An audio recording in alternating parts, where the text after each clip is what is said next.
Geography वाले आ गए हो। क्या हालचाल है सभी के। मैं अभिषेक पांडे स्वागत करता हूं आपका इस बहुत ही बेहतरीन से सेशन के अंदर, जहां पर आज आपको जानने मिलेंगे बोर्ड क्लास के सबसे डिफिकल्ट सेक्शन के वो क्वेश्चन जिसमें आप सबसे ज्यादा परेशान होते हैं। और वीडियो को शुरू करने से पहले मैं आपसे एक छोटी सी रिक्वेस्ट करता हूं कि अगर आप यहां पर वीडियो देखने आए हैं तो वीडियो को एंड तक देखिएगा, क्योंकि इसमें मैंने आपके लिए डिसाइड किए हैं most expected question assertion reasoning के, जिसमें आप सबसे ज्यादा फंसते हैं।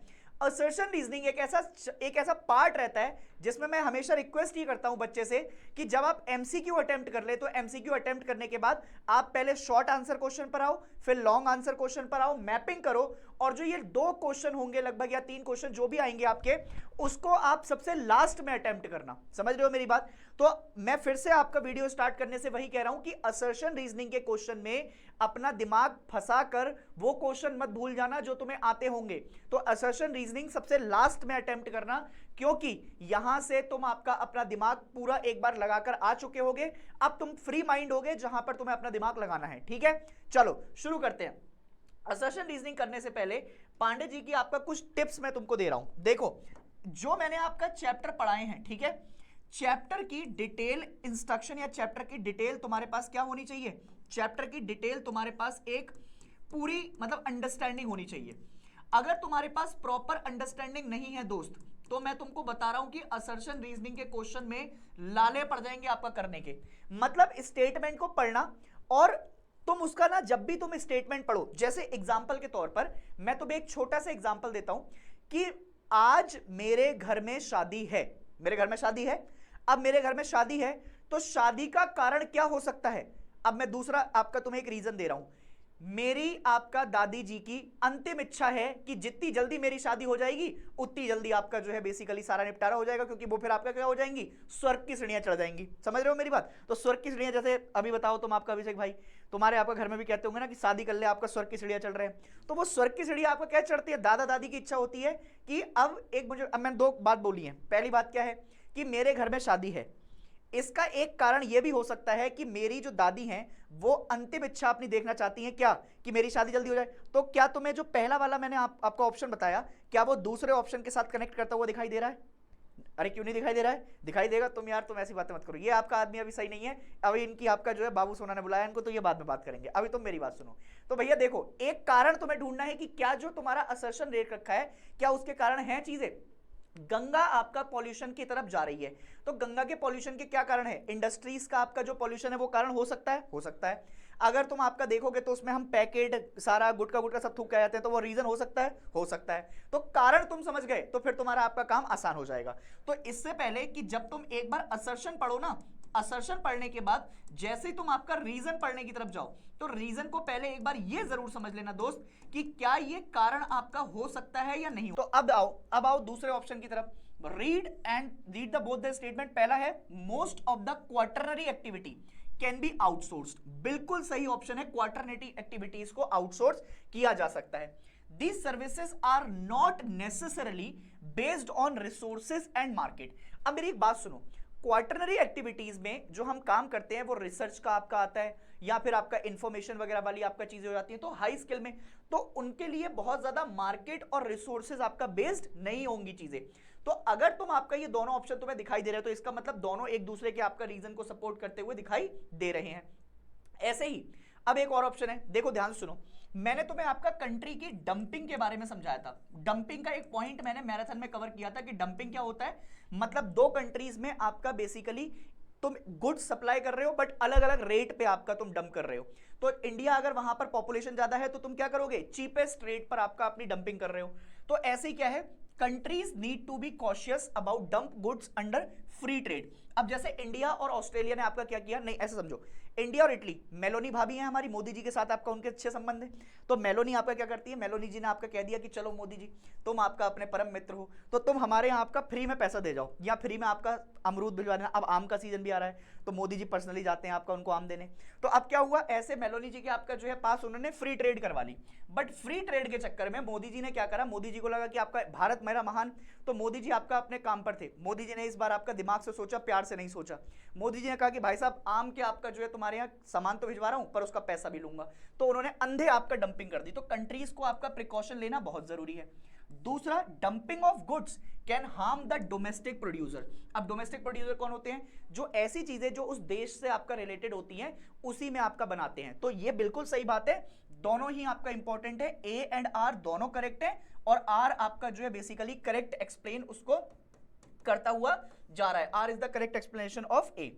इसके बाद आता है फुट लूज इंडस्ट्री। बेटा बहुत ध्यान से सुनना, आप काम की बात। मैं फुट लूज इंडस्ट्री बार बार बताकर जा चुका हूं। फुट लूज इंडस्ट्री के बारे में क्वेश्चन एक आ सकता है, असर्शन रीजनिंग के अंदर इंपॉर्टेंट है ये। मैं मान के चल रहा हूं कि 2025 में जो तुम्हारा बोर्ड का एग्जाम देने जाओगे तुम ज्योग्राफी का, उसमें एक फुट लूज इंडस्ट्री के ऊपर असर्शन रीजनिंग का एक क्वेश्चन आएगा। Footloose industry can be located in wide variety of places. देखो फुटलूज इंडस्ट्री के लिए कोई ऐसा नेसेसरी नहीं है कि वो कहीं पर आपका एक स्पेसिफिक प्लेस पे लगेगी, उसको कहीं पर भी लगा सकते हो, तुम किधर भी लगा दो जहां तुम्हारा मन करे। दूसरा ऑप्शन पढ़ना, important factor in the location of footloose industry is accessibility of transport. अब देखो फुटलूज में आपका एक तो स्किल इंपॉर्टेंट होती है, स्किल के अलावा आपका जो है बेसिकली ट्रांसपोर्टेशन इंपॉर्टेंट होता है। तो ये कई सारी चीजें होती हैं जो कि आपका हमें क्या बनाती हैं, फुटलूज को आपका इंपॉर्टेंट बनाती हुई जाती हैं। तो मेरे हिसाब से आपका इसका A and R are true and is the correct explanation of A, क्योंकि ट्रांसपोर्टेशन नहीं होगा तो आपका कैसे फुटलूज इंडस्ट्री की आपका जो है हम अलग अलग किसी भी जगह पर अगर लगानी है मुझे, मान लो अगर इंडस्ट्री लगा दी तो इंडस्ट्री की कनेक्टिविटी के लिए मुझे सबसे ज्यादा जरूरी क्या चाहिए होगा, ट्रांसपोर्टेशन। अगर ट्रांसपोर्टेशन नहीं होगा तो क्या मैं आपका जगह जगह पर पहुंच पाऊंगा, नहीं पहुंच पाऊंगा। क्लियर है सर। इसके बाद countries need to be cautious about dumping, ये वाला क्वेश्चन हो चुका है। अब सर एक क्वेश्चन आपका ध्यान से देखो, in India after independence some old town developed around the metropolitan city developed as satellite town। अब सैटेलाइट टाउन क्या होते हैं? सैटेलाइट टाउन ऐसे टाउन्स होते हैं जो कि मेट्रोपॉलिटन सिटीज के आउटसाइड या उसके आसपास आपका बसे हुए होते हैं। समझ गए मेरी बात? जो कि पहले आपका बहुत ज्यादा छोटे छोटे गांव थे, अब बट समय के साथ वो अर्बन हो गए हैं क्योंकि उनकी कनेक्टिविटी जो है वो मेट्रोपॉलिटन सिटी से हो गई है। तो इनको हम कहते हैं सैटेलाइट टाउन। अब ऐसा तो भले ही आपका इंडिपेंडेंस के बाद हुआ है, बट वो कह रहा है Delhi is the good example of such metropolitan city.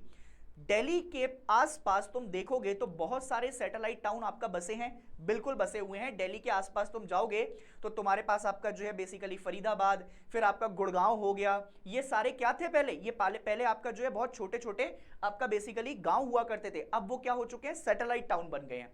तो दोनों आंसर आपका जो है इसके क्या है, ये सही दिखाई दे रहे हैं। अब ये क्वेश्चन आपका मैं तुम्हें क्या दे रहा हूं, एक क्वेश्चन आपका होमवर्क में दे रहा हूं तुम्हें, ठीक है।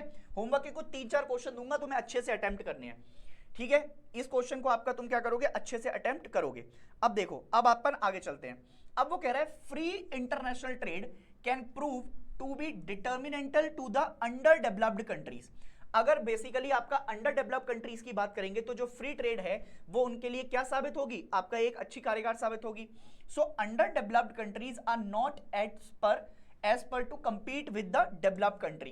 तो अब क्या होता है कि अगर जो हमारी अंडर डेवलप्ड कंट्रीज है उनको डेवलप्ड कंट्री के साथ आपका कहीं पर compete नहीं करना चाहिए। तो इसमें क्या दिखाई दे रहा है, इसमें दिखाई दे रहा है कि दोनों स्टेटमेंट आपका सही है, और आर जो है रीजन है मेरा वो बेसिकली असर्शन का क्या है, करेक्ट एक्सप्लेनेशन मुझे दिखाई दे रहा है। इसके अलावा रीड देम केयरफुली, अब सुनना बहुत ध्यान से। The gateway of international trade are ports and harbour.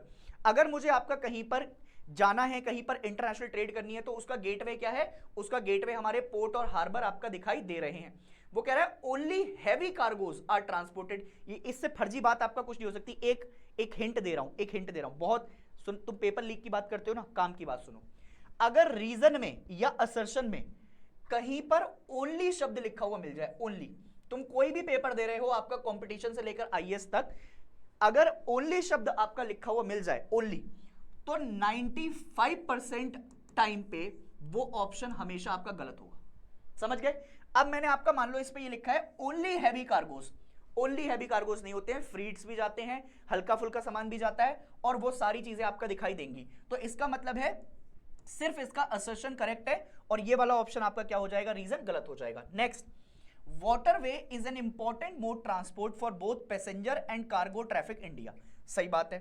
इसके अलावा it is fuel efficient and eco friendly. बार बार कह के गया था, लाइव में भी पढ़ाया था कि हाँ जो हमारा ट्रांसपोर्टेशन होता है चीपेस्ट मोड ऑफ ट्रांसपोर्टेशन होता है, इको फ्रेंडली होता है, फ्यूल एफिशिएंट होता है। एग्जैक्ट लाइन आपका मैंने लिखवाई है, इसका मतलब दोनों ऑप्शन सही है और दोनों आपका बेसिकली करेक्ट एक्सप्लेनेशन है। तो रीजन जो है वो उसका करेक्ट एक्सप्लेनेशन है किसका, असर्शन का। नेक्स्ट है industries based on ores are located close to the source of raw material. तो बिल्कुल सही बात है, जहां पर रॉ मटेरियल की एक्सेसिबिलिटी होगी वहीं पर आपका इंडस्ट्रीज लगाई जाएंगी। Industries maximise profits by reducing transportation cost. अब इससे क्या होता है, अगर ट्रांसपोर्टेशन कॉस्ट आपका कम हो जाए तो इंडस्ट्रीज को आपका फायदा होगा ही होगा, बिल्कुल होगा सर। दोनों ऑप्शन आपका क्या दिखाई दे रहे हैं, सही दिखाई दे रहे हैं। मैं ये नहीं कह रहा हूं कि क्वेश्चन यहीं से आ जाएगा, बट अगर मैं बात करूं तो आपका क्वेश्चन के आने के चांसेस यहां से ज्यादा रहेंगे और इससे रिलेटेड ही क्वेश्चन बनेंगे, तुम देख लेना पेपर के अंदर। इसके बाद ये हो गया इंडस्ट्रीज वाला। अब आते हैं अपन आगे। नेक्स्ट है economic development of a region depend upon the resource based. अब ये रिसोर्स बेस्ड के ऊपर आपका डेवलपमेंट डिपेंड होता है, हाँ होता है। अगर रिसोर्सेज नहीं होंगे तो फिर डेवलपमेंट कैसे हो पाएगा उस जगह का। दूसरा वो कह रहा है economic development requires technologies as well as investment. देखो दोनों ही चीजों की रिक्वायरमेंट होती है। अगर तुम्हारे पास टेक्नोलॉजी नहीं है तो तुम आपका किसी भी इंडस्ट्री को डेवलप नहीं कर पाओगे, उस जगह की इकोनॉमिक डेवलपमेंट नहीं कर पाओगे। और अगर इन्वेस्टमेंट नहीं होगी, पैसा नहीं होगा, पूंजी नहीं होगी तो भी दिक्कत है। तो इसलिए दोनों ही ऑप्शन आपका सही है, but not related to each other. ये दोनों एक दूसरे से आपका संबंध खाते हुए नहीं दिखाई दे रहे हैं। पर आंसर आपका ए और आर अगर देखोगे तुम तो दोनों इक्वली आपका करेक्ट है। तो both the statement are correct but not related to each other, ठीक है सर। इसके अलावा high level of human development group has 53 countries. Development, human development वाला आपका चैप्टर पढ़ना, उसमें मैंने तुम्हें आपका क्या क्या बताया था। मैं बेटा बार बार कह रहा हूं, प्लीज आपका पेपर के लिए जरूर पढ़कर जाना। एक तो हाई डेवलप्ड में कौन सी है, फिर आपका उसके अलावा डेवलप में कौन सी है, अंडर डेवलपिंग में कौन सी है, कितनी कंट्रीज हैं, 53 है, 63 है, कितनी है, ये जरूर देखकर जाना। दूसरा वो कह रहा है a higher investment in people and good governance has set such group apart from other.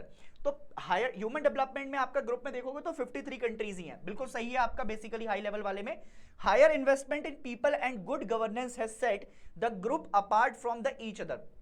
तो ये बिल्कुल क्या है, ये बिल्कुल आपका सही है, क्योंकि गवर्नेंस होगी तभी तो आपका क्या आएगा। हमने पढ़ा था इनकम अप्रोच, वेलफेयर अप्रोच, तो वो गवर्नमेंट का आपका इन्वेस्टमेंट होगा तभी आपका बेसिकली क्या हो पाएगी, तभी आपका जो है चीजें अच्छी हो पाएंगी। तो दोनों स्टेटमेंट आपका सही है और statement 2 explain first very correctly.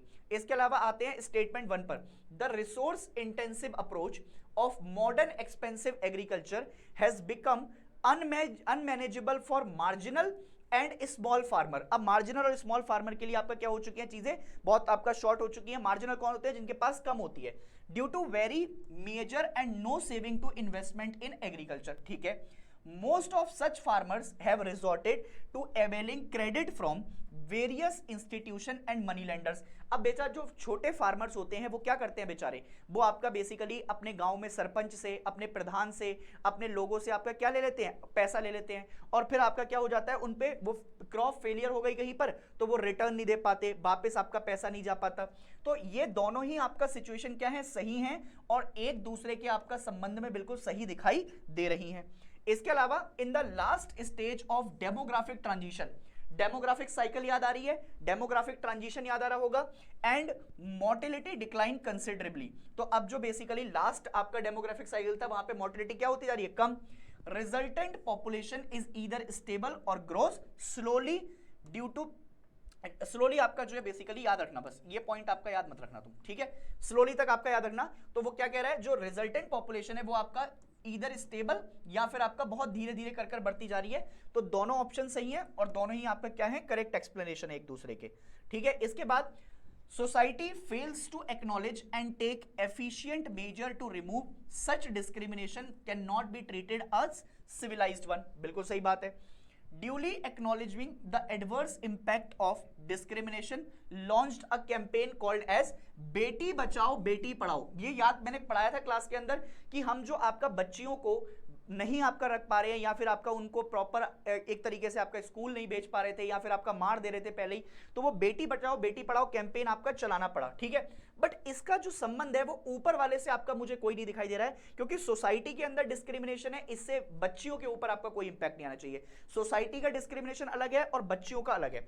तो देखो स्टेटमेंट 1 और 2 दोनों आपका करेक्ट है, बट स्टेटमेंट 2 का पहले वाले आपका सोसाइटल प्रेशर से कोई लेना देना नहीं है। क्यों? क्योंकि सोसाइटी में अगर डिस्क्रिमिनेशन है तो बहुत सारी चीजों के ऊपर होगा, मेल फीमेल में हो सकता है, किसी तरीके की आपका रूढ़िवादी मानसिकता को लेकर हो सकता है, बट ये स्टेटमेंट आपका मैच नहीं खाएगा। Settlement can be of various type, बिल्कुल हो सकता है, अलग अलग टाइप के सेटलमेंट होते हैं, हेमिलेटेड होता है, फिर उसके बाद आइसोलेटेड होता है, सेमी आपका हेमिलेटेड हो गए, तो ये अलग अलग आपका टाइप के सेटलमेंट है।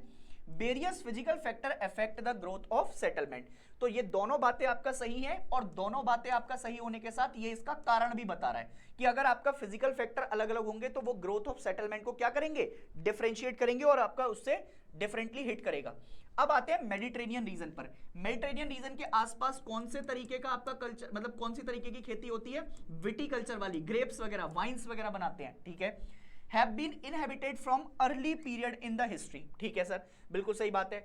Plain areas are favorable for the production of crop and built road and industry, ठीक है।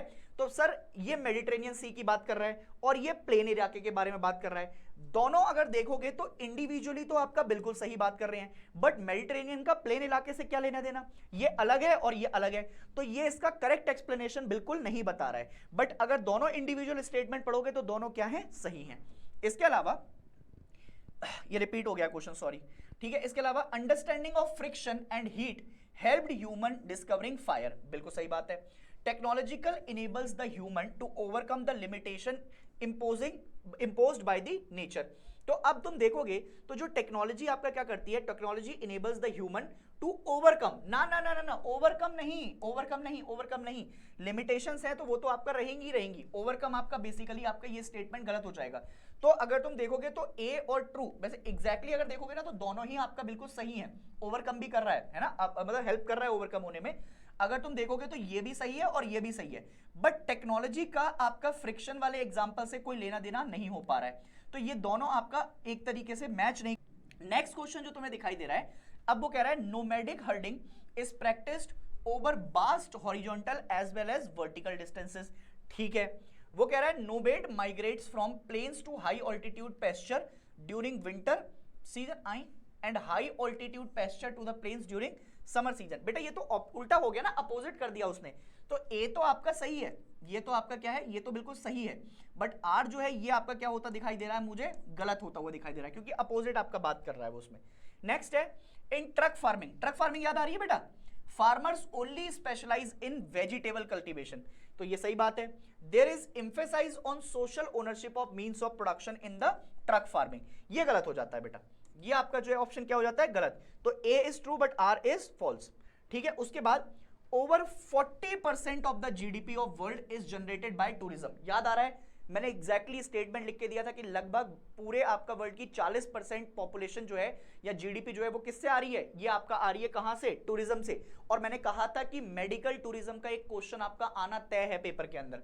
इसके बाद as a country develops the number of people working in primary sector declines where as those in tertiary sector increase, ये तो आपका कोई लेना देना नहीं है, एक तो आपका बेसिकली टर्शरी सेक्टर की बात कर रहा है, एक टूरिज्म की बात कर रहा है, तो दोनों का कोई आपका आपस में संबंध नहीं हो पाएगा। बट क्या दोनों आपका सही है, अगर इंडिविजुअल पढ़ूंगा तो इंडिविजुअल सही है, बट अगर उनका रीजन समझाने बैठूंगा तो रीजन का कोई लेना देना नहीं है। देखो कितनी आसानी से आपका समझ में आ रहा है कि एक में आपका टूरिज्म के बारे में बात कर रखी है, एक में आपका टर्शरी सेक्टर के बारे में बात कर रखी है, दोनों का कोई लेना देना नहीं है दोस्त, ठीक है। इसके अलावा India has emerged A leading country in the medical tourism in the world, बिल्कुल सही बात है, मैंने बताया था कि इंडिया आपका ग्रो कर रहा है। There has been a positive growth in the medical facility in India during the past 30 years, नहीं यार ये तो आपका बेसिकली ऑप्शन गलत हो जाएगा, उतनी ज्यादा अपॉर्चुनिटी नहीं बनी है, बट हाँ मतलब अगर बात करें तो आपका ए ऑप्शन भी सही है और ये भी सही है, बट ये आपका एक्सप्लेनेशन इसकी गलत हो जाएगी।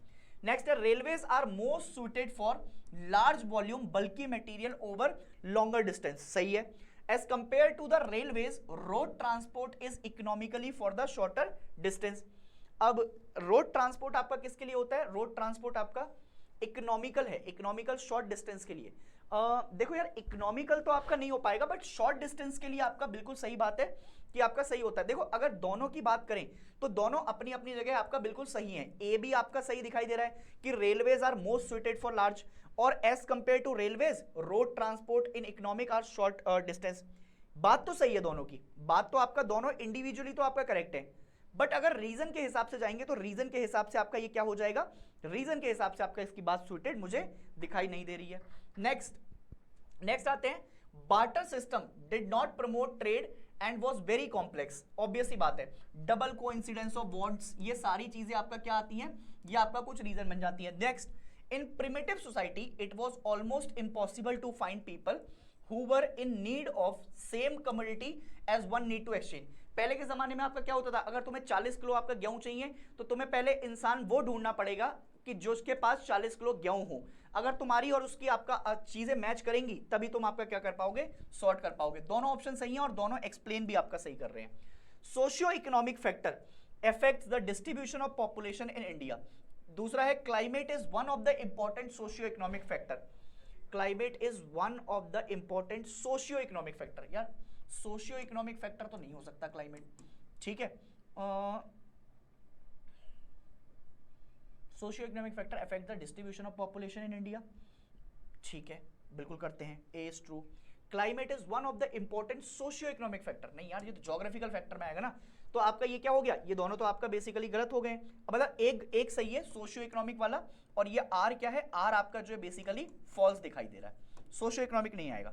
नेक्स्ट है, after the industrial revolution primary products were imported by industrialised nation from non industrialised one, ठीक है, ए सही हो गया। After manufacturing of product the product were exported to developed countries, ये बिल्कुल आपका सही बात है, और दोनों आपका क्या दिखा रहे हैं, दोनों आपका बेसिकली एक दूसरे को सही दिखा रहे हैं। जैसे क्या हुआ, इंडस्ट्रियल रेवोल्यूशन के बाद जो प्राइमरी प्रोडक्ट्स थे वो क्या करने लग गए, इंपोर्ट हुए, कहां पर, जो आपका बेसिकली हमारे नॉन इंडस्ट्रियलाइज्ड नेशन थे उनसे इंडस्ट्रियलाइज्ड वन को, और मैन्युफैक्चरिंग प्रोडक्ट्स आपका क्या हुआ, ये आपका basically product were exported to developed countries, ये बिल्कुल सही है, दोनों एक्सप्लेन भी कर रहे हैं एक दूसरे को।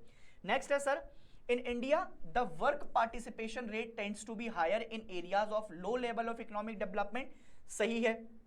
इसके अलावा large number of manual workers needs to perform subsistence activity, दोनों आपका सही है और दोनों ही आपका क्या दिखा रहे हैं, करेक्ट एक्सप्लेनेशन आपका उसकी बता रहे हैं। नेक्स्ट सर आपका अगर बढ़ेंगे अपन नेक्स्ट की तरफ, आपका देखो, the contribution of agriculture has decline over time due to pressure of land, बिल्कुल सही है, क्योंकि लैंड के ऊपर एग्रीकल्चर प्रेशर पड़ता जा रहा है, उसके चक्कर में वो धीरे धीरे क्या होता जा रहा है, कम। The number of people in India is increasing day by day, population तो बढ़ी रही है तभी तो आपका प्रेशर बढ़ रहा है लैंड के ऊपर, बिल्कुल सही है। तो ए भी सही है और आर भी सही है, और ये इसका एक्सप्लेन भी आपका कर रहा है रीजन। इसके बाद आते हैं, as per the land use data of 1950 to 51 और 2014-15 से there has been increase in the area under forest. मैंने कैटेगरी में बताया था कि फॉरेस्ट में क्या हुआ है, इंक्रीज। कल रात को आपका जो मैंने एक पूरी तुम्हें पढ़ाई थी मैराथन, उसमें क्या हुआ था, उसमें प्रॉपर आपका जो मैंने एक टेबल दिखाया था, forest area, net cultivated area, net sown area, तो उसमें इंक्रीज तो हुआ है। This is an increase in demarcated area under forest and then an actual increase in the forest cover. अब ये बिल्कुल सही बात है, इसका एक्सप्लेनेशन भी आपका ये क्या दिखा रहा है, बिल्कुल सही दिखा रहा है। Irrigation is needed in India because of spatio temporal variability of rainfall in the country, मतलब आपका जो बेसिकली हमारे रेनफॉल में डिफरेंशिएशन होते हैं उसकी वजह से आपका इरिगेशन क्या हो जाता है, इरिगेशन आपका इंपैक्टेड, बिल्कुल सही है। इरिगेशन के लिए आपका रेनफॉल तो चाहिए चाहिए, ए सही है। Agriculture account for 92% of ground water utilisation, भाई साहब 92% तो नहीं है, नहीं इतना नहीं है, ग्राउंड वाटर का नहीं है, अगर सरफेस वाटर की बात करोगे तो शायद आपका बात तुम्हारी सही हो जाएगी। तो ये दोनों आपका क्या है, ये दोनों ऑप्शन तो आपका सही है, but R is not the correct explanation of A. India has to take quick step and make policies and law for conservation of water resources, बिल्कुल सही बात है। The per capita availability of water is declining due to increasing population and existence resources, बिल्कुल सही है। दोनों आपका जो है बेसिकली एक दूसरे को एक्सप्लेन भी कर रहे हैं, और आपका ये दोनों ही ऑप्शन क्या है हमारे, सही है। There is an urgent need to conserve mineral resources in India, तो बात तो सही है, मिनरल रिसोर्सेज को अगर नहीं बचाएंगे तो एग्जॉस्ट हो जाएंगे, सस्टेनेबल डेवलपमेंट कैसे हो पाएगा। For sustainable development economic growth must be integrated with the environmental concern. अगर एनवायरमेंट को दिमाग में नहीं रखोगे तो तुम ग्रोथ कितनी कर लो वो सस्टेनेबल डेवलपमेंट नहीं कहलाएगी। बिल्कुल करेक्टली एक्सप्लेन कर रहा है आपका ये असर्शन को। नेक्स्ट, फेरस मिनरल जिसमें आपका आयरन की मात्रा क्या होती है, ज्यादा होती है, are rich in iron content, सही है। डिस्ट्रीब्यूशन ऑफ मिनरल इन यूविकेश मतलब इवन नेचर में आपका होंगे, तो ये गलत है। डिस्ट्रीब्यूशन आपका हर जगह मिनरल्स का एक जैसा कभी नहीं हो सकता, वो अलग अलग जगह डिपेंड करेगा। मैंने एग्जांपल भी दिया था, छत्तीसगढ़ आपका झारखंड में अलग होगा, फिर आपका जम्मू कश्मीर में अलग होगा, तमिलनाडु में अलग होगा, कर्नाटका में अलग होगा, फिर ये अलग अलग आपका हो सकता है। इसके बाद intensive irrigation has led to tremendous rich in agriculture and livestock productivity in Indira Gandhi command area. तो इसकी कितनी स्टेजेस, दो स्टेजेस, एक स्टेज 1 और एक स्टेज 2। ये दो स्टेजेस में आपका इंदिरा गांधी कैनाल को क्या किया गया था, डिस्ट्रीब्यूट किया गया था, सही है ये बात। तो उसके बाद क्या कह रहा है, intensive irrigation has led to excessive water logging and soil salinity. अब मेरी बात सुनो, अगर तुम आपका देखते हो तो दोनों आपका ऑप्शन क्या है, बिल्कुल सही मैच कर रहे हैं। अब वाटर लॉजिंग की परेशानी आपका क्या कर रही है, सॉइल सैलिनिटी को आपका बहुत ज्यादा बढ़ाती हुई जा रही है। तो भैया ये तो बात इंडिविजुअली तो मैं सही कर रहा हूं, बट इसका कोई लेना देना इंदिरा गांधी कैनाल से नहीं है। तो आर क्या हो रहा है, आर उसका करेक्ट एक्सप्लेनेशन नहीं प्रूव करके दिखा रहा है, तो इसलिए आपका क्या हो जाएगा, आर का ऑप्शन गलत हो जाएगा। नेक्स्ट है, development is dynamic and complex in nature, ये बिल्कुल सही है। Objective of planning is to utilise resources in the sustainable manner, नहीं बेटा, ये क्यों सस्टेनेबल मैनर की अपन बात नहीं करेंगे, अपन बात करेंगे कि हाँ दोनों सही हैं, but R is not the correct explanation of the A. ठीक है, नेक्स्ट। अब ये कुछ क्वेश्चन है जो मैं तुम्हें आपका होमवर्क में देके जा रहा हूं। एक होमवर्क का क्वेश्चन आपका ये है कि areas with mineral deposit and industries are densely populated. देखो बात तो सही है कि आपका वो डेंसली पॉपुलेटेड होंगे, और जहां पर माइनिंग एंड इंडस्ट्रीज एक्टिविटी होंगी वहां पर अपॉर्चुनिटीज भी आपका बढ़ती जाएंगी। एक international trade is the exchange of goods and services among countries across national boundaries. तो बात तो आपका सही दिखाई दे रही है, countries need to be trade for obtain commodities they do not produce themselves. बताना मुझे क्या होगा इसका आंसर। और एक क्वेश्चन आपका तुम्हें ये और ये दो क्वेश्चन आपका तुम्हें मैं क्या देकर जा रहा हूं, होमवर्क में देकर जा रहा हूं। इनको दोनों को अटेम्प्ट करना, इन क्वेश्चन को आपका आराम से देखना, तसल्ली के साथ आपका करना, और जितने क्वेश्चन आपका मैंने कराए हैं इनको एक बार जरूर अपने साथ रीजन के साथ मैच कर कर देखना। तुम्हें आपका दिखाई देगा कि हमने बहुत सारी चीजों को आपका कवर करने की कोशिश की है।